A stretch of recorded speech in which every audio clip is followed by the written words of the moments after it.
Okay, so before we begin, any questions on the CNN side of stuff?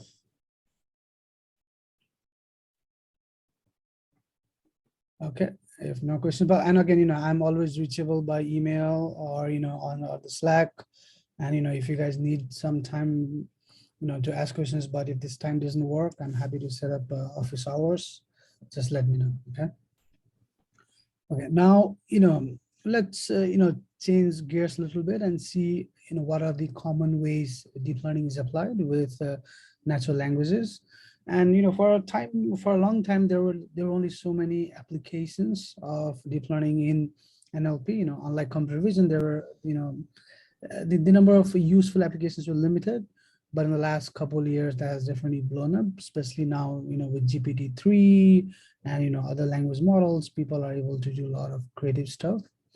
We'll definitely get to those things towards the end, but first we have to understand some of the basics. And, you'll be surprised, even creative things like writing poetry or, like music sheets, or I don't know if you have seen Google's AI that does hotel or restaurant reservations for you, even baby names, right? Because you would think names have to be, tied to something or some person or some place, but, deep learning models can make up these names that sound something that would be a realistic name. And these things, and for people, those who are blind and stuff, there's all these, image captioning techniques that, gives detailed about images. And all of this requires understanding of languages, and we'll see how it is used. And for example, a couple of weeks ago, we saw Deep Dream, right, where the neural network generates these images. But there's also a textual version of it where somebody has trained a Twitter account on all the Trump's tweet, and it just tweets things that otherwise what would look like what a Trump would say. And oftentimes you'll be surprised that it kind of manages to fool people. So, the basic idea with language models is to build a model or build a neural network that captures the essence of a language, right? So when I say language model, it's a specific type of model. It is not a generic word about, oh, it's a model for languages. No, it's a language model is a type of a probabilistic model. Anyway, like you don't need deep learning, you don't need neural network to do language modeling. And this is to be done long before deep learning or neural network became popular. But you will see later on that how deep learning is used to do language modeling better. But in general, let's understand what a language model would be, right? Because if I were to give you, like 10 words in a sentence, so say our sentence has 10 words, and if I were to give you first 8 words, it's very likely that you'll be able to finish the 9th and the 10th word, right? Because the language, even all these words, they are not all uniformly representative. Every sentence has a meaning, every paragraph, every essay has a meaning, and once you get to the meaning, you could change some words, synonyms here and there, but you can capture the meaning with a lot less. And the goal of the language model is, to basically learn this, joint distribution of all the tokens, right? So when I say tokens instead of words, because some languages are written differently than English, where you can make all these characters are added on top of existing letters to sometimes give different meanings to the word. And in English, tokens are very much like words, but just like the smallest form. But in other languages, tokens are more complicated. But in general, we work with tokens. That is, one identifier, and then we have set of tokens, x1 to xt, and for any given language, there is some kind of a joint distribution. And if you have learned that, you can basically fill in the blanks anytime. And I'll show you how to do that. But think of each of the word as a feature, and you are just learning this joint distribution. And again, if this is vague, we'll come to a little bit more details. So, let's say, this is what we wanted to learn, right? That is probability of x1 to xt. Now, so at any given point in time, so because, with languages, you will see that we often treat them as unidirectional That is, there is a time, there's a temporal factor to it. That is, few things come after other things, because if you remember with the images, right, pixels had neighbors, but there was no idea of this pixel comes before other pixel. But in a sentence, we know some words come before the other word, right? So therefore, there's this T, and you'll see this T being used a lot. So, what is the probability of teeth word, right? Given all the words before that, right? So, in this particular sentence, if I were to give you all the words until exponentially, now, if I were to list down probability of every word that could come here, some of those words will have much higher probability than the other, right? That's what we're trying to compute. So you will see here that, now question is, how far do you want to go in time, right? If you go too far, now this is one sentence. What if I had, a whole textbook, right? Do I really have to go to the first word of the textbook in order to be able to predict the last word in the book? Probably not, right? There's probably a limited window, right? And you only have to look at the words that are, a few words behind. Maybe, that few words, depending on the language or the context, could be longer or shorter, but idea is like, you don't really need to know every word that was said before this word in order to be able to predict what the next word would be. There is some kind of window, and that's what people often do. And the reason I'm saying this is because you will, later on we'll learn about this attention, right? And attention is what basically revolutionized NLP. And this idea of attention comes where you will see that each word needs to attend to certain words in the past, and it is not all, but some of the words have more impact. And then we recently figured out very efficient way of learning this attention. And that is where all the GPT-3, Lambda, BERT, all of these come into play. Okay. Now I don't know how much we guys be interested in learning language model, but I will skip these few slides. We'll come back to this because we will not be training our language model ourselves, but if needed, we will come back to this idea. But for now, let's just assume, okay, like a principles of mathematical induction, there are like two steps. One, because like I said, it's a temporal thing, right? So anything that has time bound, you can assume there is one initial state, and from the first state you can predict the second state, and using first and second you can predict the third, and using third you can predict, and using 1 to 3 you can predict 4. So all you need is one step, and then you are stuck in this recursive function, right? So let's just assume that there is some state. State is just your state of knowledge, right? Your idea of the world, if you will. And in practice, this is captured using some, some fully connected layers, some matrix multiplication, some weights. But you can imagine these states as like activations we used to think in CNNs. So if your initial state is at 0, now state at any point in time t is whatever the input was fed at time t and the state before it, right? And this is slightly different than what I was saying here, right? I was saying that any point in time t, in order to predict that word, you need to have information of at least n past inputs, right? Here I'm saying, oh no, I don't need the past n inputs. I just need the current input and the past and the current state. But you'll see the current state, because if I were to write down h1 has what, f of x1, right? And h naught.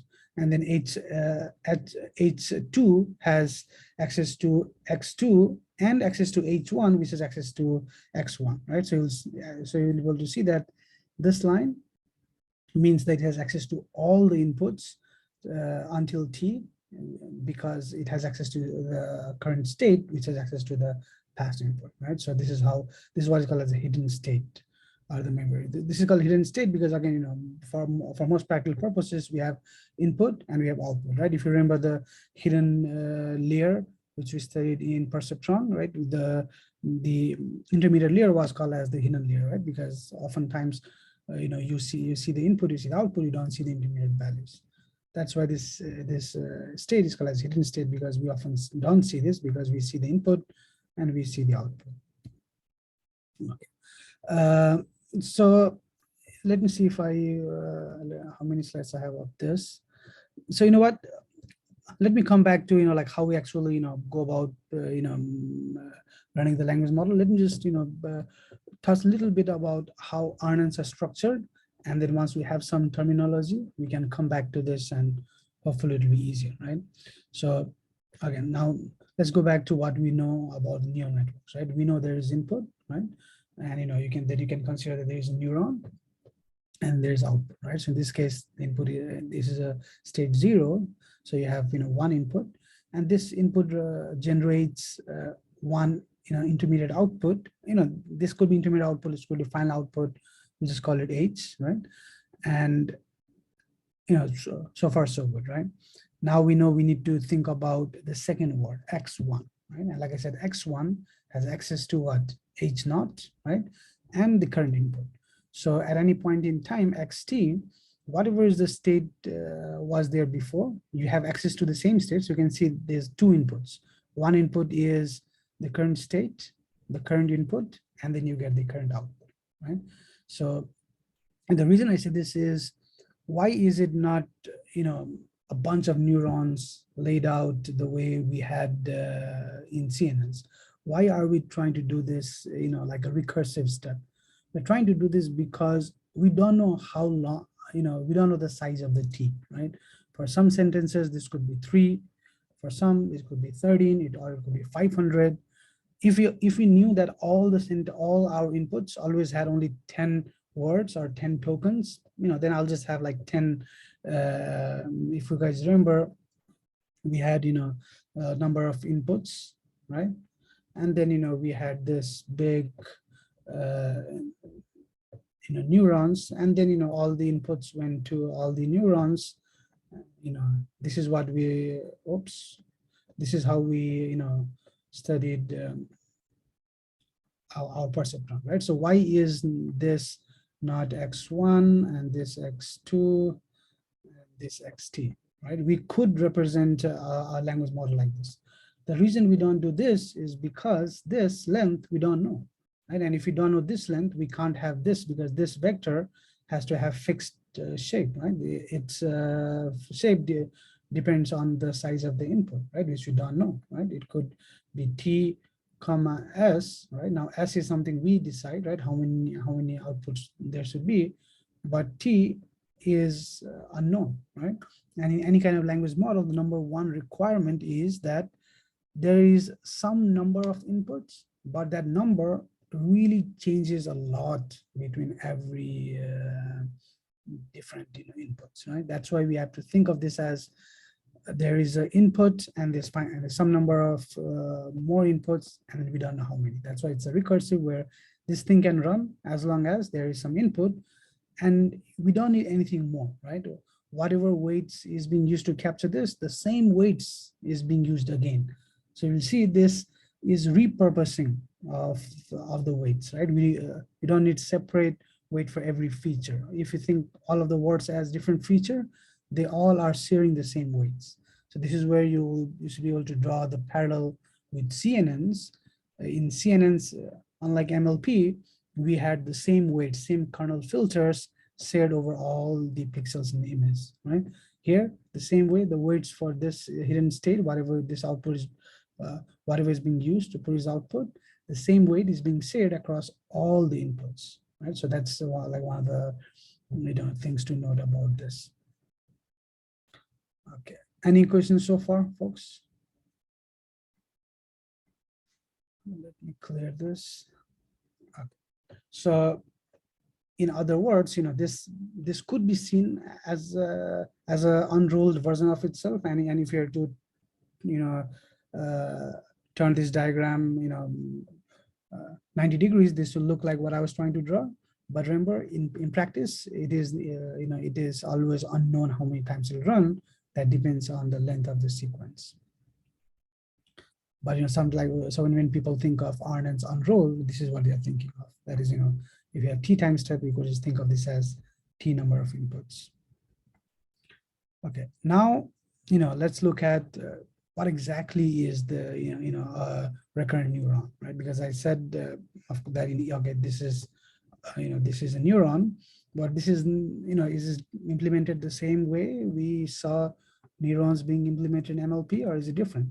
So the way, so you obviously see there is one main difference here. One is we have been using sigmoid or hyperbolic, or ReLU, right? But in RNNs, it is very common to use hyperbolic tan. And the reason is because you want these values to be bounded between -1 and +1. And I'll come to the idea of why -1 to +1. But because we want this to be bounded by -1 to +1, it's best to use hyperbolic tan. Otherwise, it's very much similar, right? So it has each of the neuron, you'll see, has two inputs, right? Remember, one is the word at that current time, and second is previous state, right? So it has two inputs, and then maybe there is some weight, right? There's some way to combine them, right? And there is the most important part is there is a nonlinear function, right? Because if we were to remove this, the whole thing is linear, all of this is really linear, it would not learn anything. So we need nonlinearity, and in this case it's hyperbolic tan. And then now this produces the output, which is also fed to the next computation. Remember, when we do the computation again, it's the same weight, just the inputs are different, right?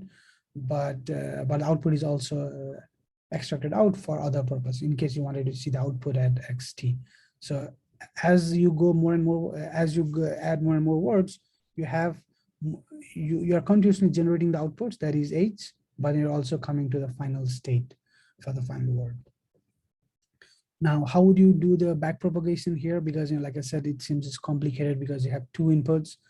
It doesn't. So at least while thinking of backward pass, it is always beneficial to think of it as unrolled, right? That is, think of it like this, because this now allows us to think of backward propagation when we saw NLP, where we said first we compute the error here, then we backpropagate the error here, then we backpropagate the error here.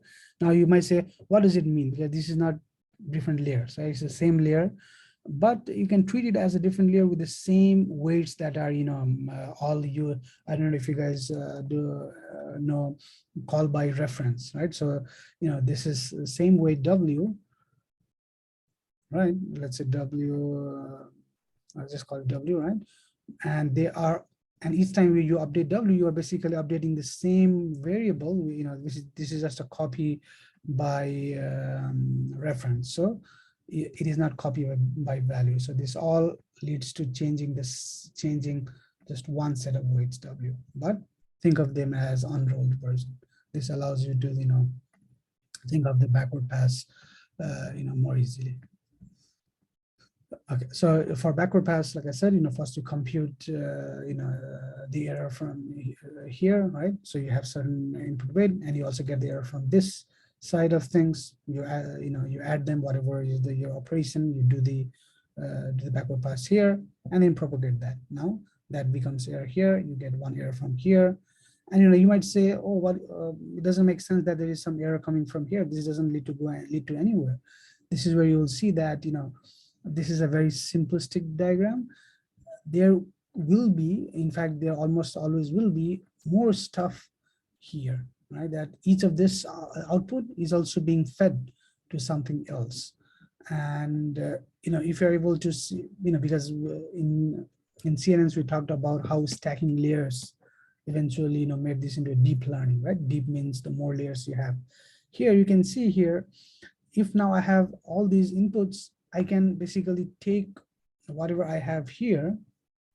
If this is a layer of RNN, right? I can take this layer and have another layer like this here. Now, for this second layer of RNN, the inputs are basically your H instead of X, and this will have its own hidden state. We can let's call this as G, right? I hope you guys can see what I'm drawing on the screen, right? So this would be GT minus 1. This would be GT minus 2. Sorry, this is called T, sorry, and this is GT plus 1. So this is a two-layer RNN, right? So you have one layer of RNN, which takes the input, produces output, second layer of RNN, which produces the output of the first layer and process input. That's why you have one set of error coming from this direction and one set of error coming from this direction, right? Because each input, each box actually has two inputs. So you have to, so once you have computed the error, you have to propagate it to all the pathways, right? So that's why you have this diagram here. Okay, let me clear. Can I ask a quick question here? Let's go for it. Okay, so in this example, right, it's recurring essentially twice, right, from the perspective of t+1. Mm-hmm. So then I guess my question is, so as a model is seeing the data Mm-hmm. at time t, let's say, right? So the first layer we see goes through, it computes t-1 and thus gets h t-1. It can then computes h of t. Then those two and any maybe prior, but those two would be fed up as inputs into the second layer. Is that correct? Okay, that's correct. And and so the second layer can't start receiving things really until correct. however long the unrolling is, right? Because it doesn't have enough. It doesn't have all of its inputs, right? Yep, 100% correct. Yeah, 100% Okay. correct. And that is why, and you'll see the backward propagation is slightly different here, because there, like you said, there is this component of time, right? And until all the time has gone through, you don't have access to all the intermediate values. So that's why the backpropagation for RNN is called as backpropagation through time, right? So before we do the backpropagation through time, let's first see what it looks like to do forward propagation through time, right? Because even during the forward propagation, it's still the kind of the same thing, right? Here, let's just assume we have four different timestamps, right? So how would this work? First, you would compute one layer, right? And then you would compute the first time period. You would use that to compute the second time period, right? And then you'll finish the second layer. You'll use that to compute the third time period. You'll use that to finish that layer. Then you'll compute the fourth time layer, right? So first you go here. Let's maybe it's slightly easier here, right? So, I don't have the time. Okay, so how would we do the forward pass? So first we have to finish this layer, all the time component, right? And then we will take all the intermediate values, then finish that time component, and then go to the next layer, then finish that time component, right? This is called as forward propagation through time. Similarly, the backward propagation time happens in the reverse direction, right? So here, you can these the changes in the color is showing you. So all the orange dots are where errors have already been propagated, right? So first, all these color blocks are where you are getting your forward pass. You can see first you compute the output. First you compute the error of the finalmost layer, right? And then you propagate that error to all the time components. So remember, in forward pass, you first compute all the time of a single layer and then go to next layer. But for error, you have to compute all the, for that given time component, you have to compute for all the layers, then you go to the next layer, right? So in this, all the orange dots are the ones for which we have already computed the error, right? So it goes to this from top to bottom, then it goes to the second layer, top to bottom. When I say top to bottom, I mean, forward time to the backward time, and then it goes to this one. Does that help with the forward and the backward pass? It does, yes, thank you. Yeah, perfect. So, and like I said, this is just the actual last value is written here, and you can see this is the only way to do it, right? Otherwise, you would not have access to all the errors at all the nodes. So and you will realize that because of this, you have to store a lot of intermediate. If you're doing backprogramming, you have to store a lot of intermediate values, right? You need to store all the intermediate values produced by all the neurons at all the time step. It means our ability to add multiple layers of RNN is very limited. So unlike CNNs where people were really going 100 layers, it'll be impossible to do RNNs with hundreds of layers. In fact, 2, 3, 4, even 6 layers of stacked RNN is already considered like very expensive. So just so a couple layers of RNN is considered cheap. Because remember, there is another component to the depth, right? The other component being what is the max time, what is the max time length you're willing to go. And I say willing to go because, I told you that, okay, for these kind of things, there's no hard limit on how many recursive steps you will take, right? You will take as many words in the sentence.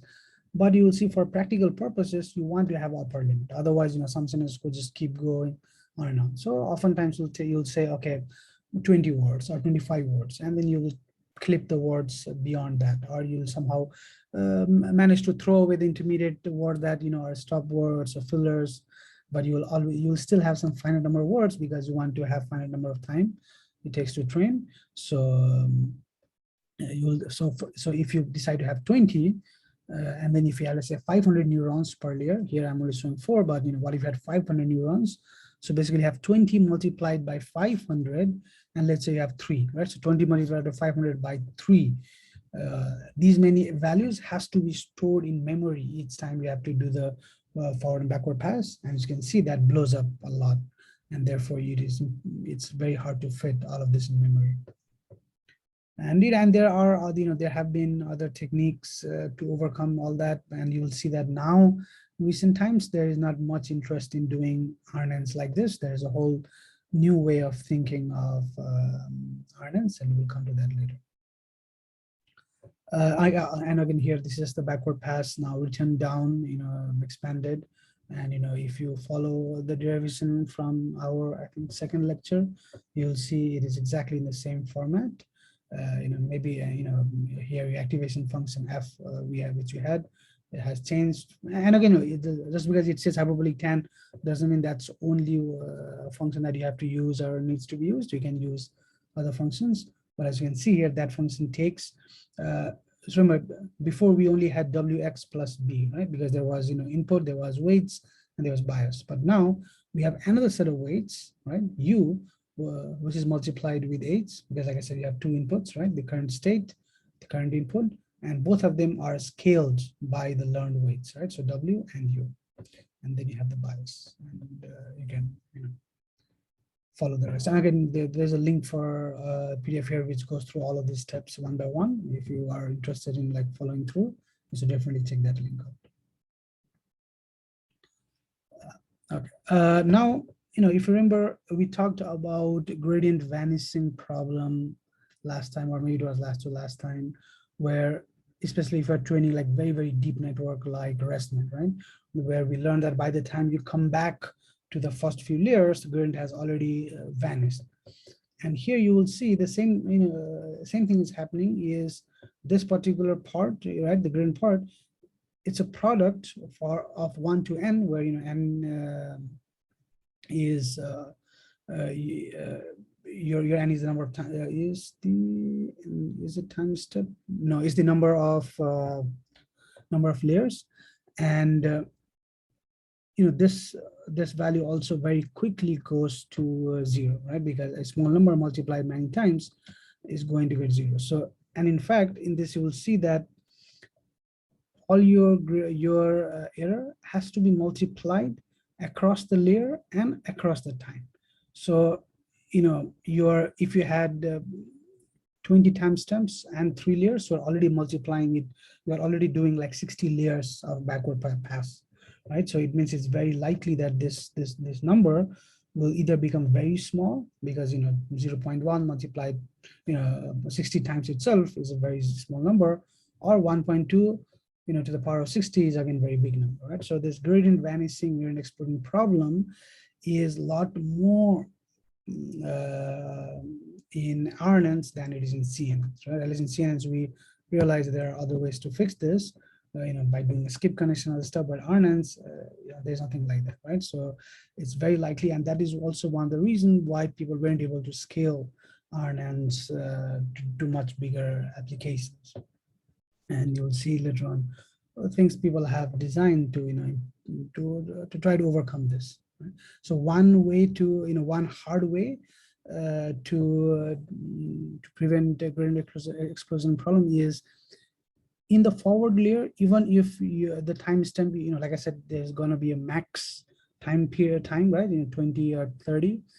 Even if you don't have that, even if you allow that to be, like a really large number, while doing backward pass, you'll have a very hard limit. So if you see the implementation of backward propagation through time in, in popular libraries, you'll often see that if you have a lot of times, if you have a long sequences, your backward propagation stops calculating after a certain number of units, just to prevent from having backward from gradient explosion problem. And it is almost subtle, but that's the only way people knew to prevent that. Of course, now there are other ways, but that is still a bankable strategy, because like I said, you don't need to look at all the past words, right? So, even if your sentence did have 60 words, probably don't, while you're learning about 55th word, probably don't need to know the first 20 words. So now question is, what is the magic number? How far do we need to look? That really depends on the language. It turns out in English, you have to look further back than in French, than in German, but in the other languages, we have to look even further back.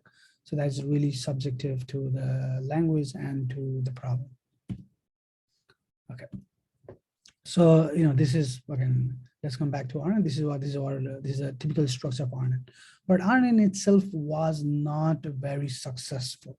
It was really popular because it allowed people to model language, but it wasn't really good at many applications. One thing, because like I said, there's this conflict about, how far the past you should look, because that seems like a hard limit you have to set, right? Because if in my code, if I design such that, I will have a hard step at t equals to 20, it means you are not allowing the model to learn more than 20 words. But 20 might also be too long for often, right? It means you are confusing the model with a lot of information that is not necessary. Ideally, there should be some way where if the application didn't need long memory, it would only learn for a short period of time. Or if the application, if you're trying to solve like question answering, right? In those cases, maybe the answer is far behind. In those cases, you need long memory, but you don't need short memory, because, like if you're trying to, fix grammar issues, you need short-term memory, right? Because each grammar of each sentence is unique. So depending on how you entered the verb a couple words ago, you might change how you might change the current word. That's how Grammarly works. So depending on the application, either you might need a long memory or a short memory, but you would rather have the application itself figure out how long memory for each given input it wants to retain, right? And this is where the revolution happened. Schmidtmeyer from his lab, I think, if I'm forgetting the name of the first author, is Seb Rector, something like that. But he's the first author where he had this brilliant idea where he said, why don't we allow the model to, so, the xt is the current input, right? And h is the state, right? So before our network looked like this. There's a state here, there's a current input, both of them come, both of them have some weights, you multiply, you add them, and then you do the activation. What if there was more control over how much contribution current input will have and how much contribution the current state will have, and will also allow the current state to decide how much of the current input should impact the state and how much the state should change, right? Or in other words, we are letting the model figure out how important is current word for the current prediction and how important is the current word given the current state. Because maybe you don't need the current word because whatever this word is adding, the state already has that. In that way, it has the ability, right, to not learn anything useful from xt, just learn to forget this. or in other ways where if xt is very useful, it has the ability to put more weight. So here, these are the sigmoids, this hyperbolic 10, and the sigmoid is like 0 to 1, right? So you can think of this, these three as three different gates, and they are all 0 to 1, so they are like probabilities, they are like weighing function. So if it is 1, gate is open. If it is 0, gate is not open. But remember, instead of this being in a very discrete on and off, it is more like, how much, 99% or 1%. And all these three gates have names. It's, and I'll tell you the names, but the actual names are not that important, because the configuration or the idea is important, right? Because you can implement this whole thing in a very different structure and we'll still get the same result, as long as the structure we are implementing is doing the same thing, right? That is treating the contribution of current input to the current output and the state differently, right? Because here you'll notice one thing which was not there before. Here, the state that, the current state that was used to generate the the new state is the same, right? And the same thing now becomes the new state, right? This fork. But here you will see there's two things, right? The current state that is being used to impact, the current output, right? So the current input and the current state combines to give the current output, right? That is different than the new state that is used to, store the information, right? So that is why you have, this one extra line that is depending on how much you want to change the state itself. And you can see here, this part of the pipeline will determine the state, right? And this is slightly complicated, but I just wanted to give you good motivation behind why this came, because this was the most popular form of RNNs for a long time. It's called as LSTM, a long short-term memory, but the idea is there is a component for long and short memory, right? So this thing is now called as cell state. The bottom one is called as the hidden state, like before. The first one is called as a forget gate layer, where maybe you don't need to remember this state, you can decide to forget. The second one is called as input gate layer. This decides whether how much contribution they will have in the current output generation. And this one is called as output gate layer. This is used to decide how much the new state will change depending on the current values, right? And again, it's not important to remember these gate names or how they're implemented, but the idea is, what are these gates doing, right? And again, I'll encourage you to, try to implement this on your own, but just that just looking at these equations and just writing it will only be like halfway, because the other half would be really figuring out all these different, because remember all these are vectors, what their sizes should be, like some of these things also have biases, and in some cases biases are positive, some are negative.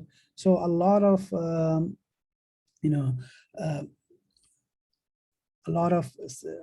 testing in your application is required. A lot of hyperparameter sweep is required to actually make it work. But this is the general idea of LSTM, right? That is, now these LSTMs can really scale because it need not remember everything, and therefore you can throw more data and it's still able to remember the important stuff. And these are the explanations. And like I said in my first lecture, there's really no strong theory to back this up, but there's a lot of empirical studies, and other people have implemented slightly cleaner version of LSTM. The most popular is called a GRU, which looks much cleaner than this and has same performance. And therefore, oftentimes people will resort to GRU for simplicity. But again, LSTMs are really popular for language models. Here you go, GRU is here, and I can see there's only 2 gates here because the third gate has been combined with this function, and this has something, and this does something very similar to what LSTM does. So in any application we're using LSTM, you will replace with GRU, and it will still work the same way. So far, any questions?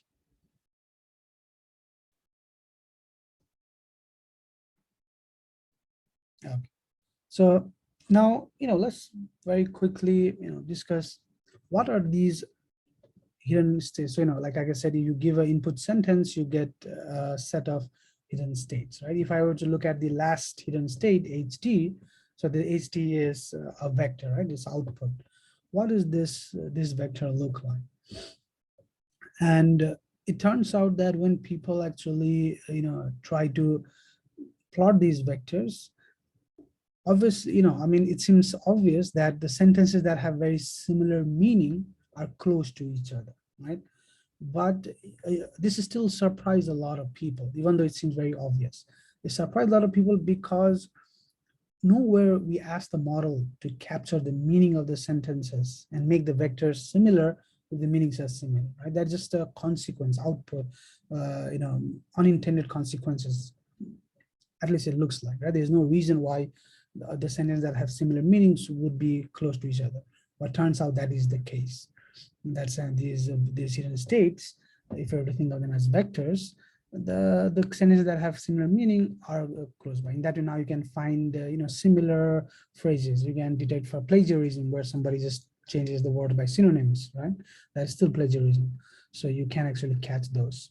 And there is more interesting study where people have done on this what you call as vector space. So you can like subdo vector arithmetics where you can take king minus so king minus man plus woman becomes like queen. In the sense, if you take a vector for king and subtract the vector for man, add the vector for woman, whatever vector you get, that vector is very, very close, very, very close to the vector that you would get for queen on its own. And this kind of mathematics, fascinate a lot of people. And people have been able to build amazing tools, using that, right? Now, but the other reason these vectors, this hidden state, became very popular is because if you go back to the images, which we looked at in the last two lectures, the images were dense. Right? When I say dense, every pixel is carrying some information, and therefore, there is this idea that image can, is a dense representation, and you can do a lot of cool stuff, a lot of cool math and linear algebra on top of things that are dense. But if we were to represent sentences where each word is a feature, right? So, if you have 100,000 words, the number of columns will be 100,000, and you'll just, put ones wherever those words are present. This is called as one hot encoding. So one hot encoding was the only way, you can represent a sentence in terms of, in terms of features, right? So that we can do math on top of it. But the problem is, that kind of representation is going to be very sparse, right? Imagine like this sentence has how many oops, this is the thing I hate about Zoom. It doesn't allow you to change screen while you have annotated. So this sentence 3 4 5, so it has only 6 words, but this would have 100,000 values, of which only 6 would be ones, all the other would be zeros. Similarly, here, right? So that that matrix representation, which we had for images, which we had for other stuff, would look mostly zeros and just ones here and there, but mostly zeros, right? This is what is called as a sparse representation or sparse vectors. These are not good because you can't do a lot of good, ML, good stats, or good linear algebra on top of it. You want a dense vector where you have fewer number of features, but all of them are carrying some information, right? So now that you can get this hidden state, which typically has a few number of columns, right? This is typically like in the order of hundreds, like the most popular one is like 300. So now you only, each sentence, doesn't matter the length of the sentence, could be represented by 300 numbers, and each of the feature will have some value, like it'll really be zeros. I mean, here, so this is the representation of the actual word, but in the dense form, this will all have some value, right? So this is what is called as a dense representation. And now this becomes a starting point to do a lot of cool ML on top of text. And that is what you'll see that we will use most often today. Okay, let me clear the screen. Okay. So this is what, so these things are called as word vectors. Now question, like I was talking about a vector of the whole sentence or the word, it's not clear. So there's a separate thing called as word vectors, where you are only getting vectors for individual word, right? And the way you'll do it is, you are still using HT, right? That is the final hidden state. And but the way you train this is, so there's two different popular technique. One is called as continuous bag of words, or others called as skipgram, right? So imagine, if I give you a sentence where you have all the words except there's one word, right? And if I were to ask you to predict that word, right here, let me see if I can I'll just take a random input here, and I'm going to give you a sentence without one word, and let's see who comes closest to being able to predict this, right? Let's see if you guys are good at predicting tests. Okay.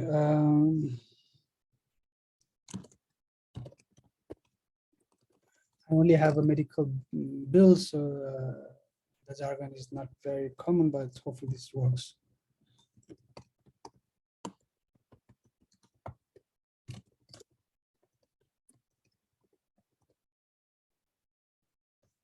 Okay. Okay, can you guys put down in chat your best guess for what word would come here? Or you can just shout it out.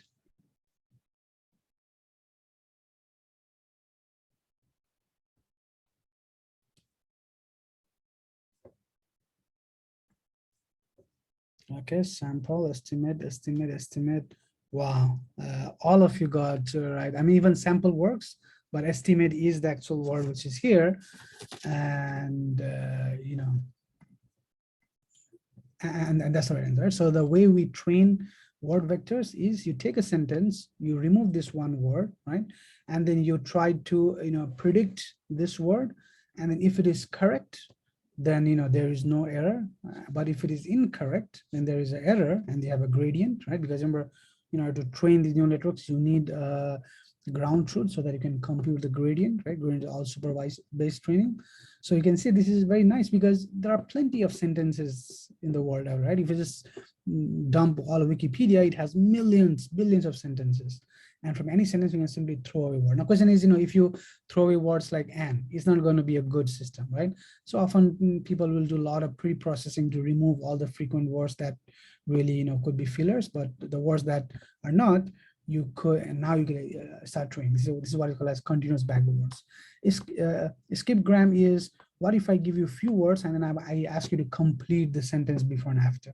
And you might think, oh, that's much harder to do, but in practice, both of them work equally well. And if I were to do this now, for each word, I can basically get this vector, right? So for each word that was used, I know like what is the final hidden state, because that hidden state was used to predict this word, right? So that hidden state must really know about this word. And this is what is called as word vectors. The most popular one is called as word2vec, W2V. And I know you guys should definitely play with it because if you do these word vectors and train on Wikipedia, you will find these interesting links that the distance between Spain and Madrid is very similar to the distance between Italy and Rome. Now, question is, we know that, yes, these both are capitals of these big countries, but somehow that distance is preserved.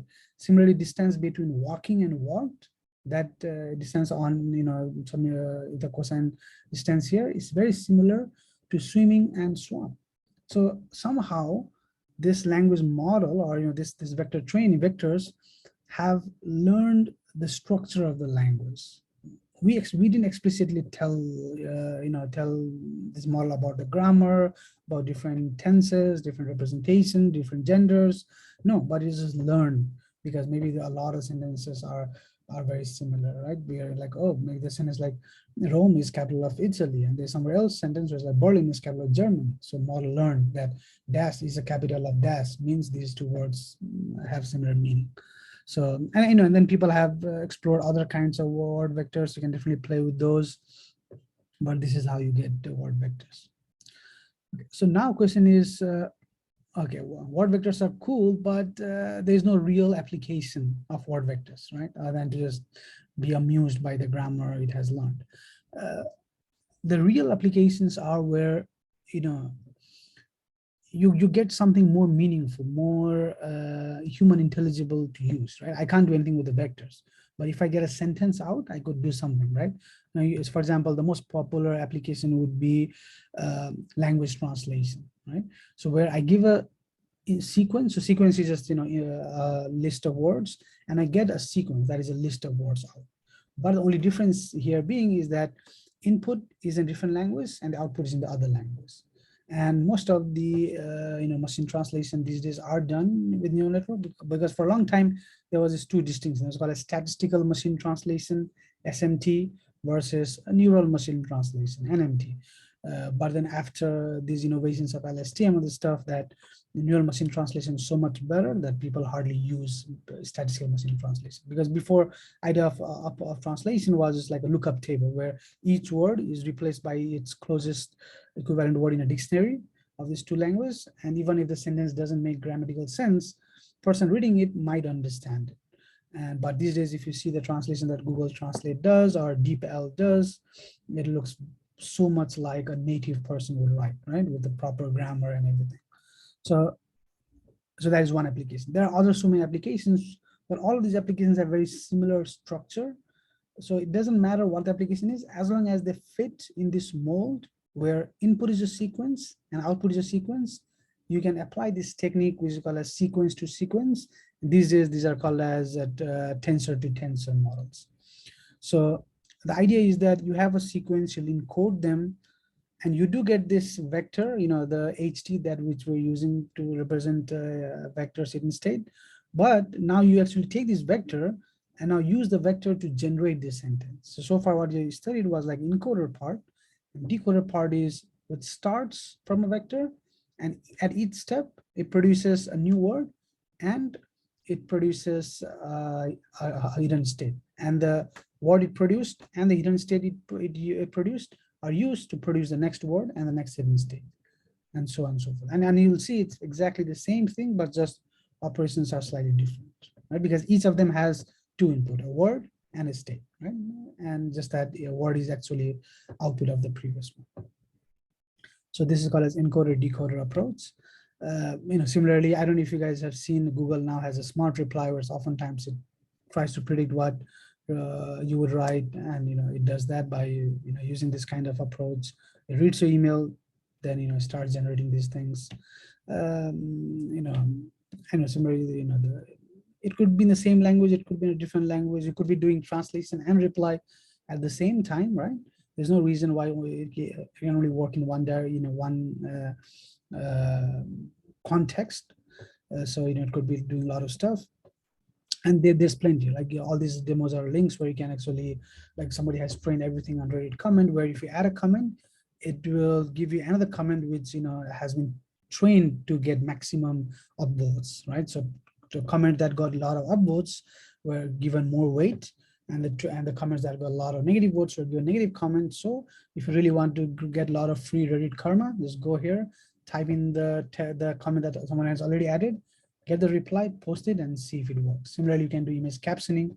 Now, in image captioning, yes, there is, this part is missing, right? Because it is an image, but you can use the vector of image using ResNet, and now you can have a decoder which works like this, and you can go from image to a sentence.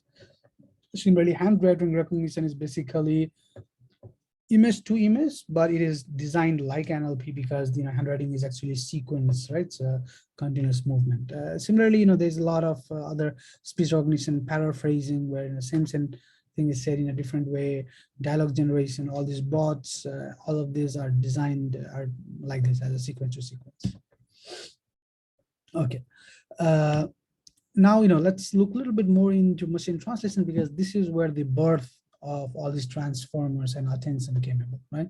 So here, you have, I think the one is German, right? So tomorrow I will fly to the conference in Canada, and if you do this, now remember, if, every language has a slightly different grammar structure, so you can see the mapping between what word is translated to what is not always linear, right? In some languages, the verb could come before the object, or the vice versa, and other stuff.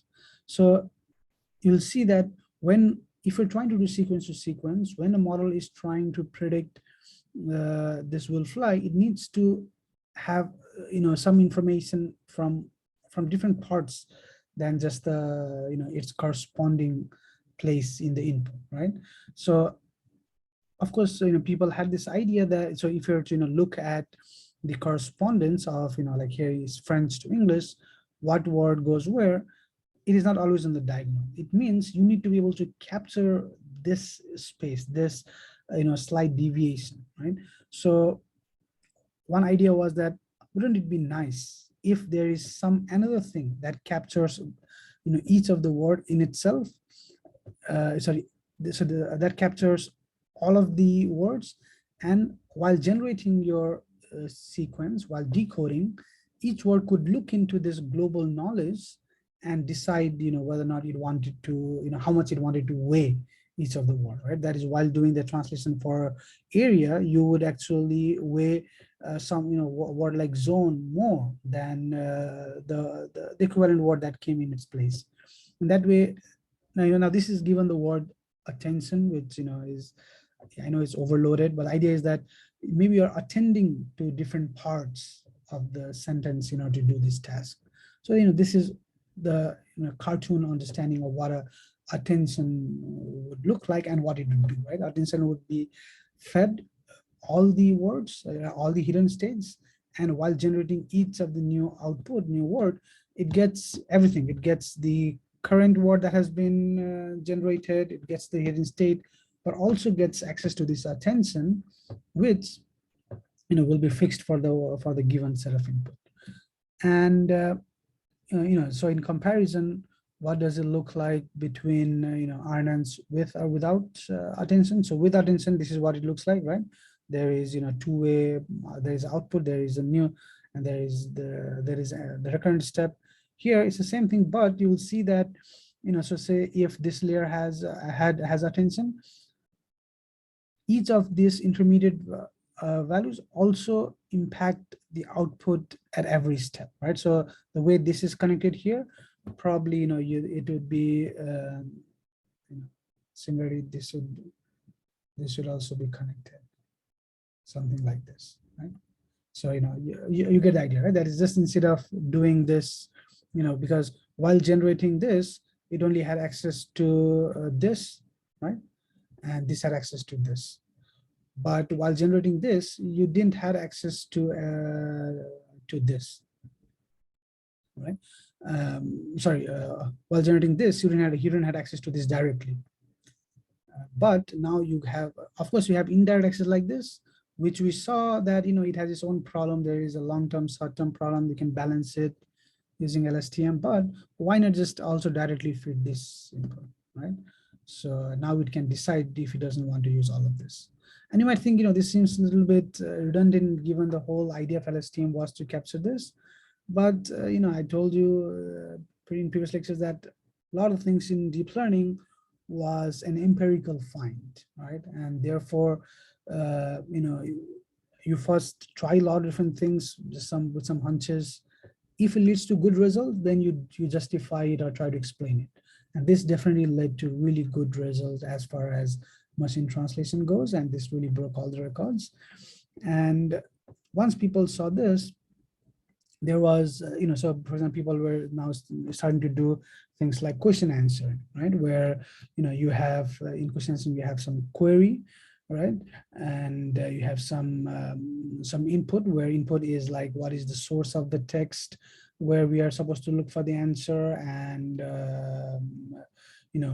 what is the right answer. So we have all this, key value and query.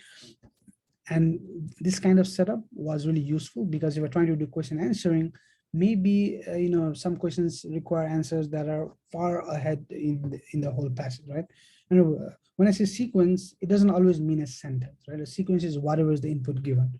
Sometimes it is whole page, sometimes it's whole textbook, sometimes it's a paragraph, sometimes it's part of a sentence. It doesn't matter, right? Just because it's a full stop doesn't mean it's end of the sequence. It could be anything. So for question answering, people were actually playing with this idea of key value things. There's a thing called as memory networks, where you have this key value and query. And then, but then you see, for machine translation, you don't necessarily have separate query and a separate source of text. We just have one input text. So somebody had this brilliant idea that, hey, what if whatever is the input I have, I only have one input, right? X, because I'm trying to do translation. What if I were to treat X as all three? That is, it is also a query, it's also a key, it's also a value, but I have separate functions that will transform them. And once I've transformed X into f of X or g of X, h of X, now I will treat these things as key value, query, key, and value, and then I will apply this attention mechanism that was widely used for question answering and for lookups, and see what happens with machine translation. And turns out, so this is what is called a self-attention, right? Because before the idea was you are attending to something, right? So in order to answer this query, you are attending to some set of keys, right? And then, but now you are attending to itself, right? Some other transformed version of itself. And it turns out this self-attention does really well. It does so well that this is, I think, one of the most cited papers. And this is a paper which is called as Attention is All You Need.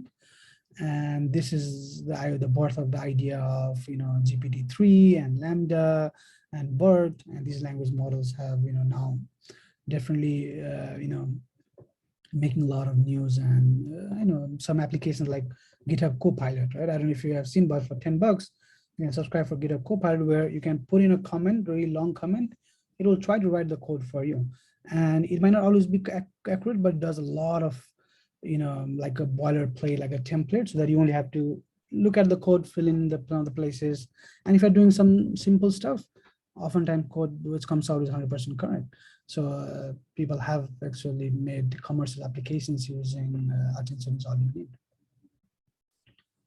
So this is the idea. So the idea is you are attending, but attending to itself rather than some other information. That's why it's called a self-attention. But you'll have some other, arbitrary functions which you can. So whenever you see this kind of function in any neural network structure, imagine this is just another learned layer. You're just learning some weight vector, and there is some activation. This is like a one layer in itself, right?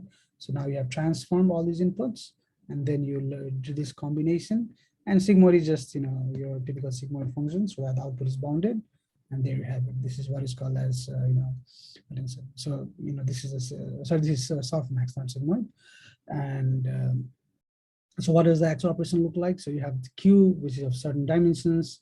You have K, you take its transpose so that its output dimension and its input dimensions are the same. You do the matrix multiplication, and you have to divide by some scalar so that regardless of the size of this is computed from the size of these vectors, and I'll show you what that value is. And then you have another input, which is again transform version of its original input, and then you multiply with that. Finally, what you get, the Z vector, is your output from the soft attention. So for a while, attention was still considered as an extra step to doing an RNNs, right? So you take the input, you still do the RNNs, but you also do the attention. And then this paper just decided to drop the RNN part, only have the attention part, right? That is, take all the word, feed it to attention, and use attention as your this part, and use that to do the decoding. And turns out that in itself is sufficient. That's why the paper is titled Attention is All You Need. And it's a really nice paper, really popular paper. I'll encourage you to look at the paper, but it's a little bit hard to read. So there's this very nice blog post by this guy called as Zay. Here's a link, and he has a nice video and a really good blog post, which is very interactive. You can look at all the values. You can play along with it, and this will really allow you to get a good understanding of how this is structured. But for now, I will move on to other ideas. But remember this idea that you allow the network to look at its own, different parts of its own input, and use that to do the, to learn the vector, is a lot better than just doing some sequential transformation of all the inputs. Okay. Any questions so far? Because we are slightly changing gears here. Okay, no question.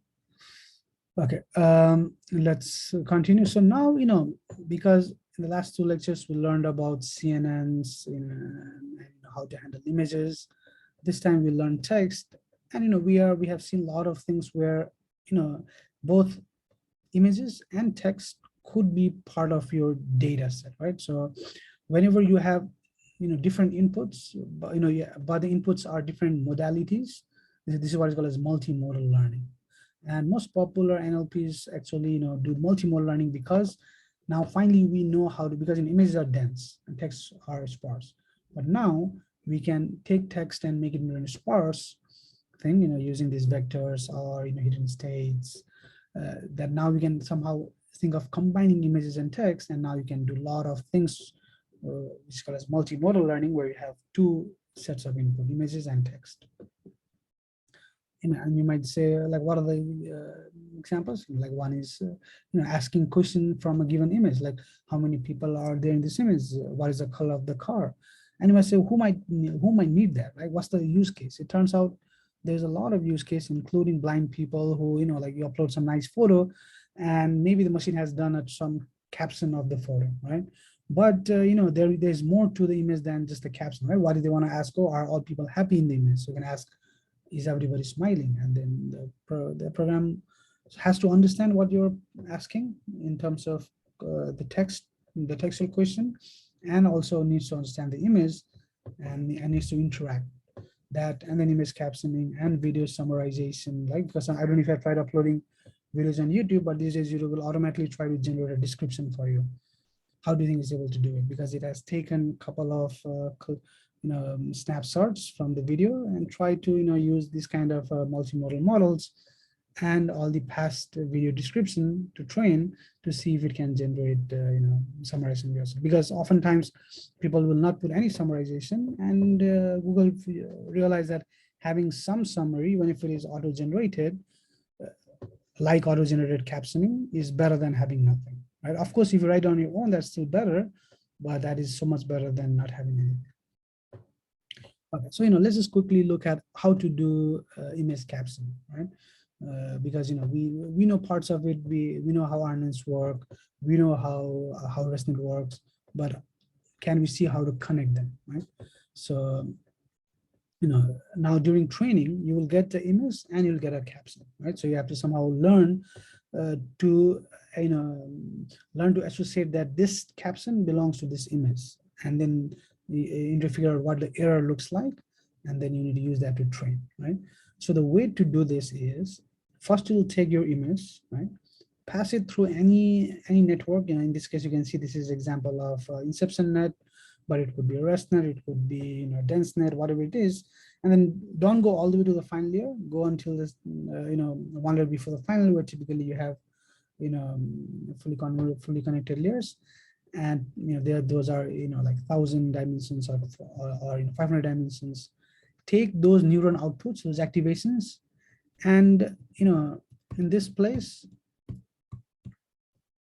so here we first use sequence to get embedding, right, to get a vector, and then use that vector to decode.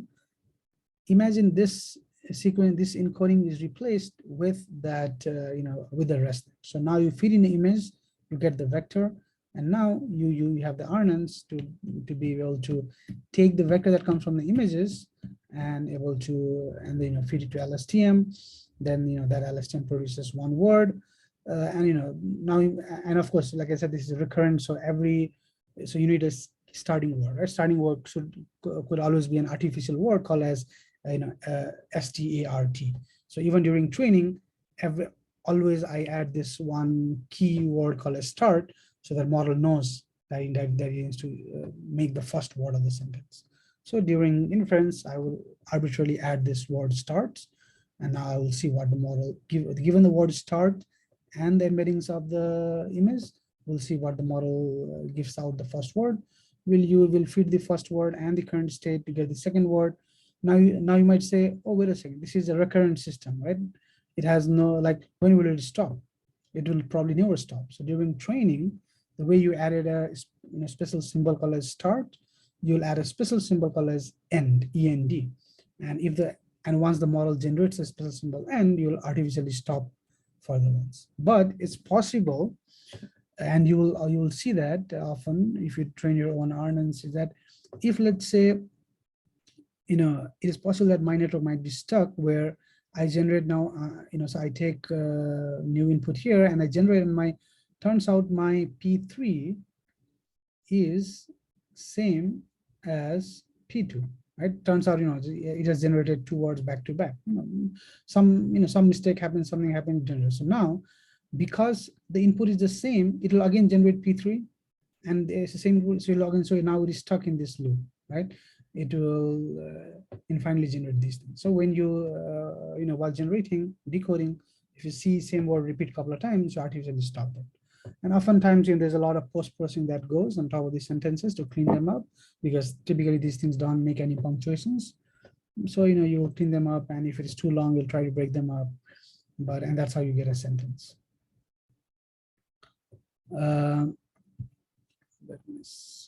So now, what would be the loss function for this? Right, so you have generated one sentence, and you have the correct sentence, right? Now, question is, yeah, there could be another captioning of the same image, right? When we're doing image classification, like image digits, there is one right answer, right? Either it is 3 or it is 7. It is never both, right? But with image captioning, it's very possible that whatever output the system has generated is still correct. It's a valid output. So this is why often people will get multiple possible answers by asking multiple people to caption them. So you'll have multiple outputs, and you will try all synonyms, all versions. And there is this more complicated technique. It's called as BLEU, B-L-E-U. You should look into it, where you'll just look at each word, each of its synonyms, and and then you'll also generate multiple outputs and try to see overlap of all the words. And if there is more overlap, probably you are in the right area. So it's not really good sentence versus bad sentence. We're only measuring the sentence by its overall qualitative, like, what words it got, what words and its synonym it got, that is also there in the right ones. And that's why you'll see oftentimes these things don't always make grammatical sense, even though it has the right buzzwords or right keywords, right? It'll say, oh, woman, cap, vegetables, outdoors, but they might all be jumbled in a way where it doesn't really make sense that it is part of the sentence. Okay, so and this is again where now attention also really became useful here, because if you're trying to do captioning of this image, you would rather hope that the model is attending to this bird, right? Because we would want the captioning to include this bird. If it's only describing the water, we will think, oh, it's weird because bird is in the foreground, right? So that's why you will want to have a model that is attending more to certain things.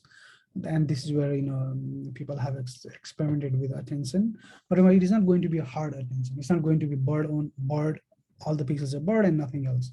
It's going to be more weight here, less weight here, but not necessarily yes here, no here. And here I'm just showing you some examples where while looking at different words, you can see how the attention shifts, right? So this is not an example of a self-attention, right? Because in this case, you are attending to the image. So query is the input text, and the key is the image, right? But self-attention came much later on, but that was used for languages only. Okay, and in visual question answering, like I said, you have all the the same image could have multiple questions, right? So, and depending on the kind of the questions you ask, it might have different answers, right? So this is done there, and and again, the technique is very simple, because now remember there is in this case, while training you had both images and the caption, but while inference you only had images, right?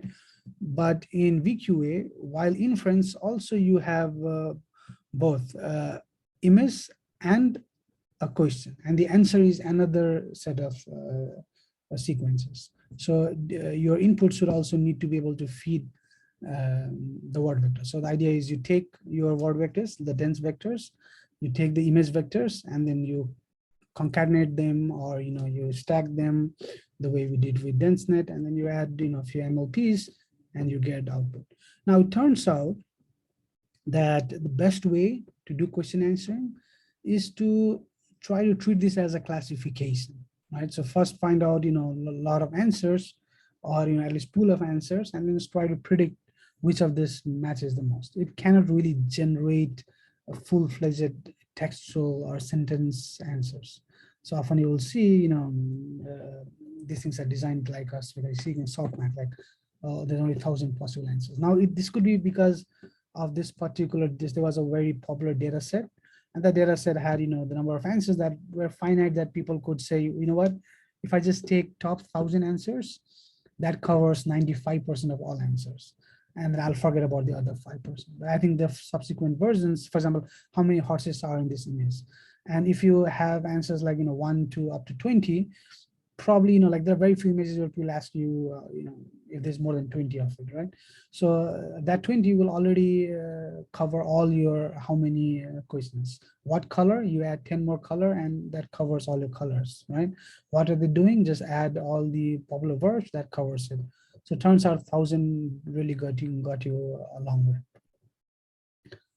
Okay, I will skip over the, the attention for the VQA part, but it's very similar, because now you remember the attention has to have one more component, because what part of the image you're attending to really depends on what the question being asked is, right?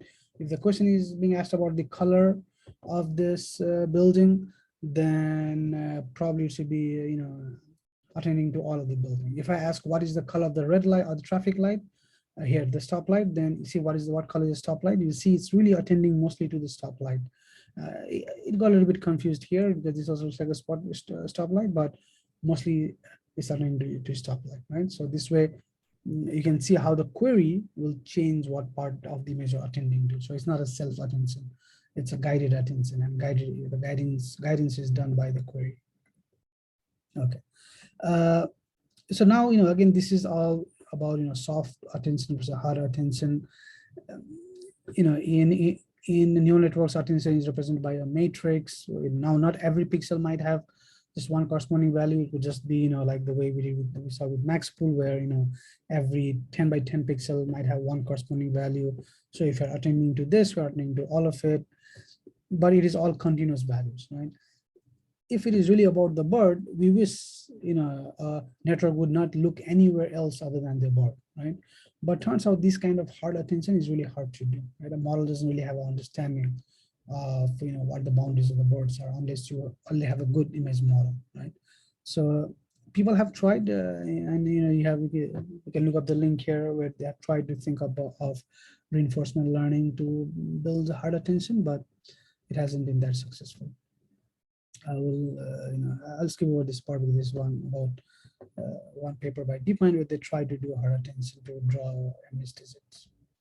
Okay, and there's just this another application of NLP, and I worked on it, so I wanted to showcase this in case you have more questions. But if you remember, in ResNet we had this idea of a skip connection, right?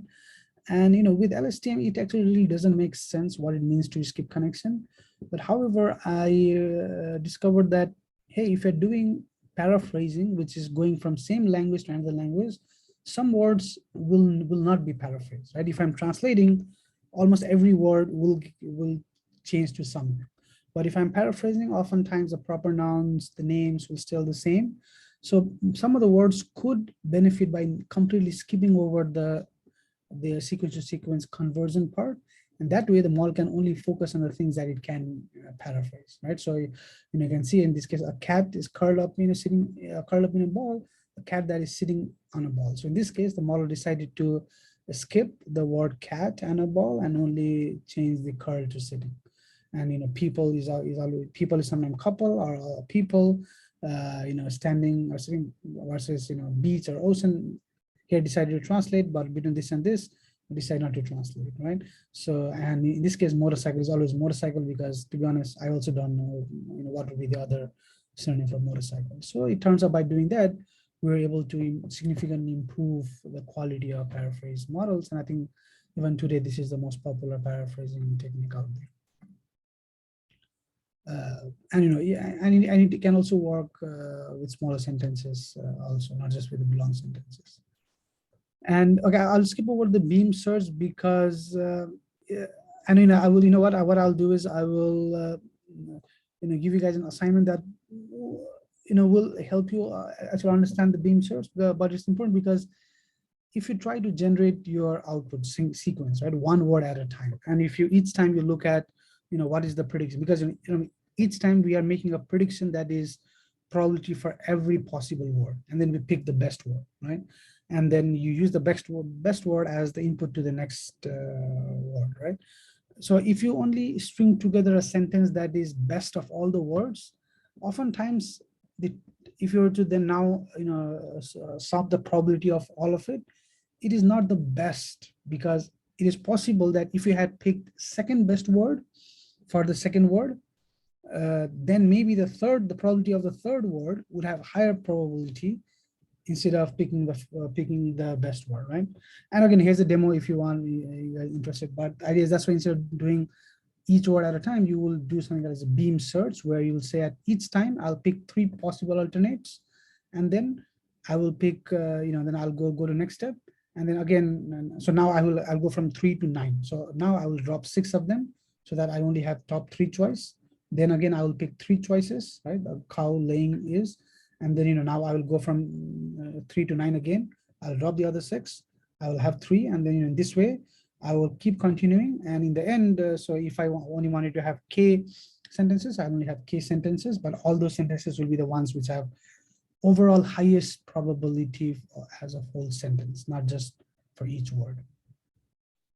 So now, continuing a little bit more on, the sequence to sequence and modality, you already saw that, in sequence to sequence where we have encoder and decoder, if I replace encoder with image, and if I make decoder a sentence, you get image captioning. And if you do other way around, if you do a sentence to images, you get things like clip. Now, to be honest, clip is a little more complicated. Maybe we'll come to it in next lecture. But in clip, what do you get? You add some sentences, and then you get some images out, right? And I don't know if you guys have not played with clip by OpenAI. You should definitely give it a try. I think it's free to try. You can give any sentence, and it makes this, cartoonistic, but very, pleasing art that describes that sentence. And people have, tried here. Maybe I think we have a few minutes, so I can quickly show you.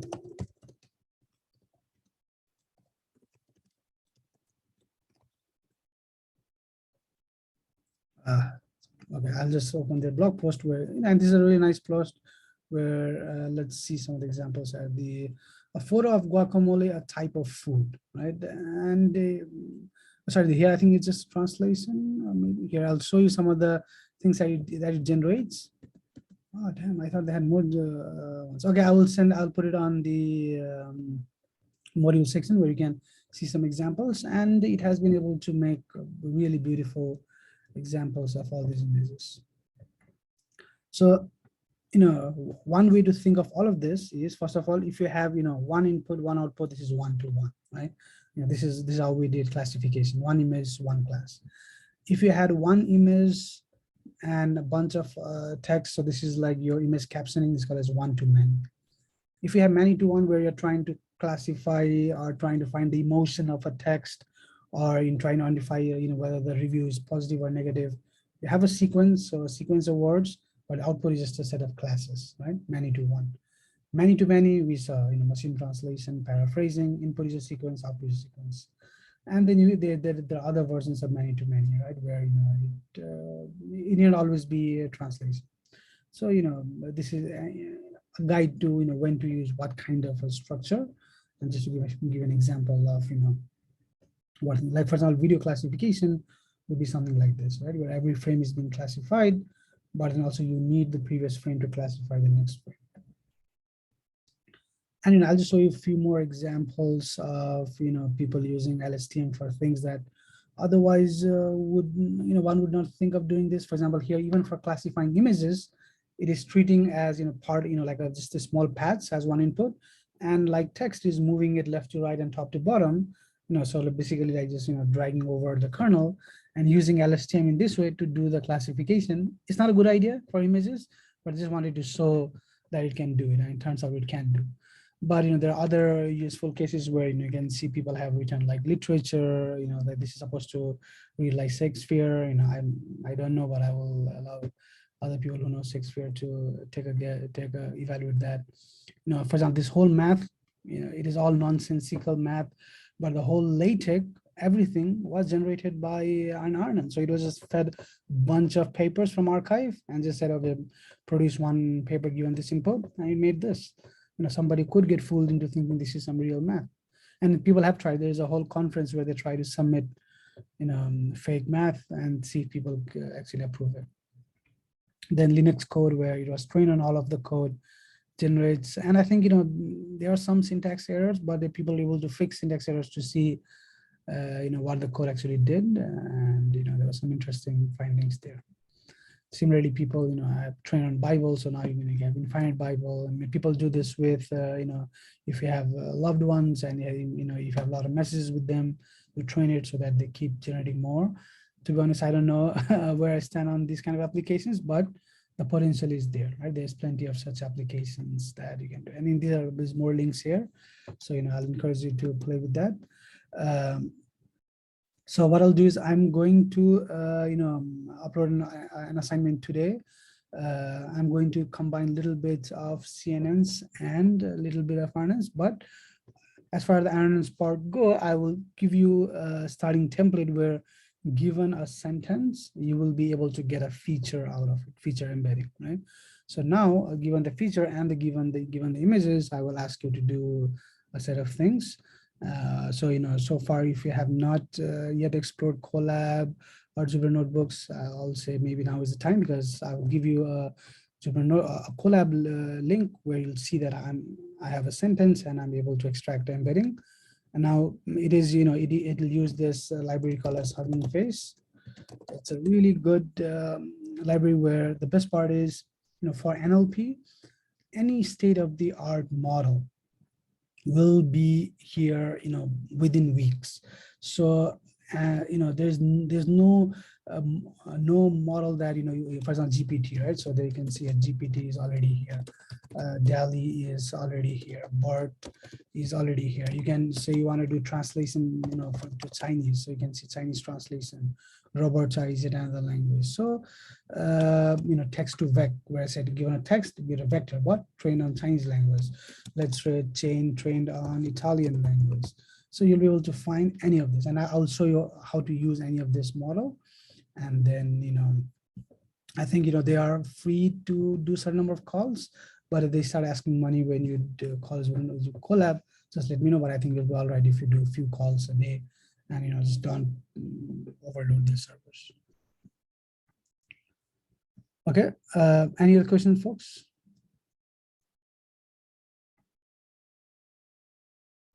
Oh, sorry, the thing I was looking for was actually supposed to be DALL-E.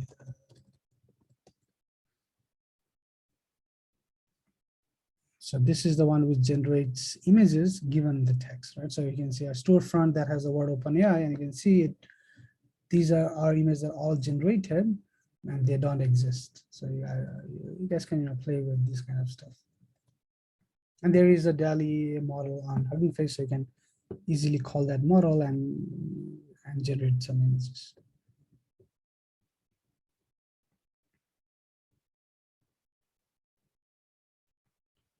No questions? Okay, if no questions,